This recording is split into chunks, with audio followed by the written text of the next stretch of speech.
Hey everybody, and welcome back to another episode of Tanner's Favorite Things. Boy, do we have a good one today.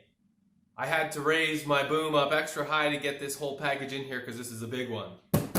What's inside this box? Well, I'll give you one hint right now. It is music related, but let's go ahead and open it up and see what's inside. I think I'm going to attack it from this angle.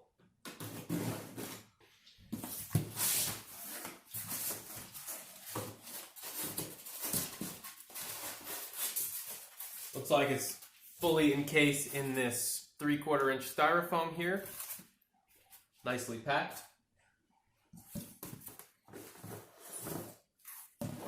Oh, here we have a power cord. What could this be to?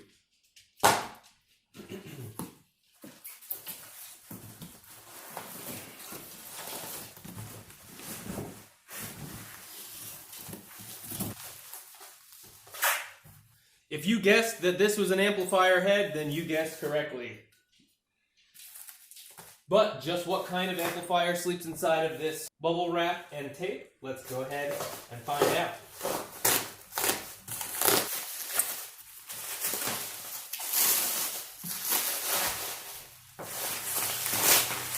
So for everyone out there who ships amps regularly, I would consider this one of the best pack jobs I've ever seen. We've got multiple layers of this really durable small bubble wrap, and then we also have this cardboard wrap that has been, looks like saran wrapped around this. You know, the professional packing style of saran wrap. All right. Mother. All right, folks, sorry about the camera angle change, but my boom just fell. All right, let's go ahead and open up this last bit of packaging here. You can see we have some nice gold-colored brass handle ends here. So you can probably guess what this might be. The big reveal. Here we have a Marshall Plexi 1987X 50 watt Mark II. This is a reissue amp of one of the absolute marquee amps by Marshall from the 70s. I've done a lot of research when trying to buy my first Marshall head, and I chose this one for a couple different reasons. Number one, I can't afford an original Plexi from the 70s. But number two, the reissues have an effects loop on the back. So right here we have our return and send, and to me, when you have a single channel amp that's just meant to rip, having an effects loop really comes in handy. All right, so let's get a closer look at this amp.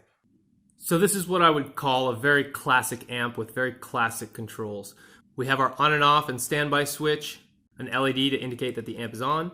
Then we have presence, bass, middle, and treble, as well as a high treble and a normal as far as loudness goes. Those are two separate controls.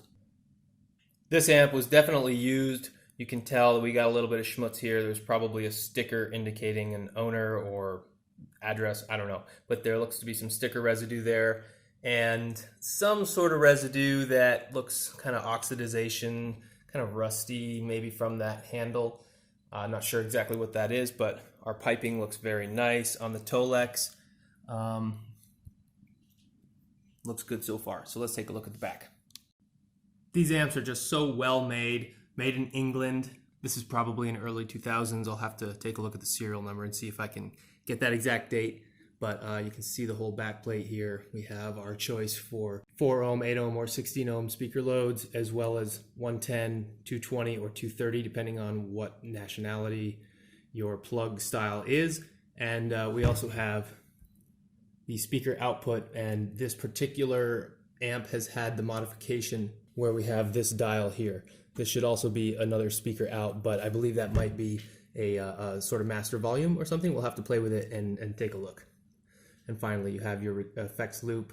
We have a sensitivity where we can lower the sound by 10 decibels or raise it by 4. And then we have a bypass of that effects loop or an active. Just nice detail, nice touches here. Like this grate is very well made. Everything is as it should be. Now these Marshall Plexis are known for having 2 separate inputs, and you can actually see 4 inputs. But I believe that that's the normal and the high treble inputs 1 and 2, and these dials control either one of those inputs. The most popular thing to do with these amps is to initiate a jumper between the upper right and lower left input, and that kind of blends the two channels together. When we plug in a guitar, we'll actually take a look and see if we can notice a discernible difference. All right, I'm tired of looking at this thing. Let's plug it in. All right, everybody, it took me a little bit of time to get this portion of the video recorded. Had some recording issues here and there, and don't mind Jack, he might want to be up here, but he doesn't want to be inside for this portion because this thing is loud. I would have to say that my very first impressions of this amp are, number one, it sounds great. Number two, it's louder than anything I've ever plugged into before. So it takes a little bit of time to wrap your head around that and get to know how to use that in a space such as this. But this thing has sound for days. We're not going to do a full demo today, but I just wanted to plug it in, show you what it sounds like, give you a few sound samples, and then you can look forward to a full-on is it worth it video down the road.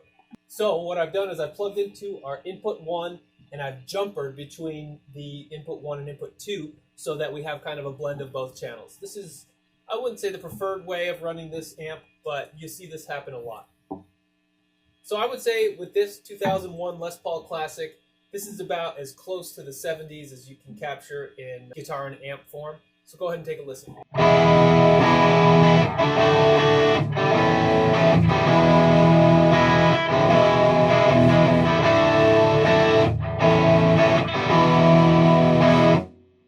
That sounds amazing. So I don't think you can quite feel the shaking of the room as part of this video, but it's just loud. It's loud. And that's a good thing in this case.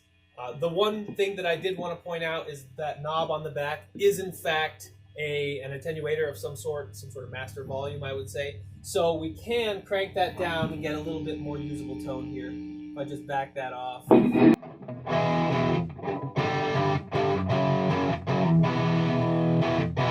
little bit more palatable, but that's probably a little beyond halfway when I dialed that knob back. Just so that you're aware of the entire kit I've got going on here. Like I said, this is a 2001 Les Paul Classic in natural blonde color. It's being plugged directly into my pedal board, which has quite a few pedals on it. We won't go into that. I'm not worrying about that at this point.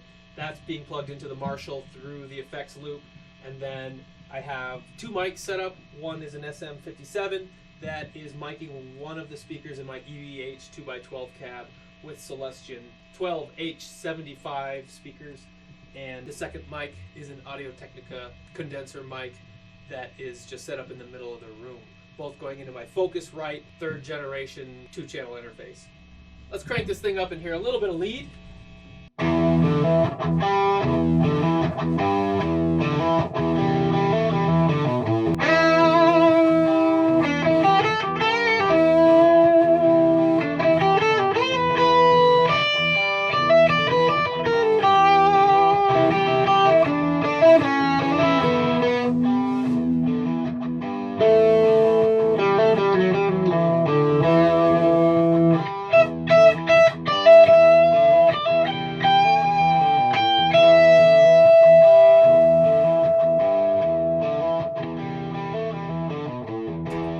So that is the Marshall Plexi 1987X 50-watt MK2 full rock and roll beast. This is what most of your boutique amplifiers are based off. This exact amplifier, this circuit, and power tube selection and sound. So like I said, we're going to have a full review of this particular amplifier very soon. But now I just wanted to introduce you to the amp and hear some tones, and then later on we'll give you the full goods. So thanks again for watching Tanner's Favorite Things. Hope to see you on the next one.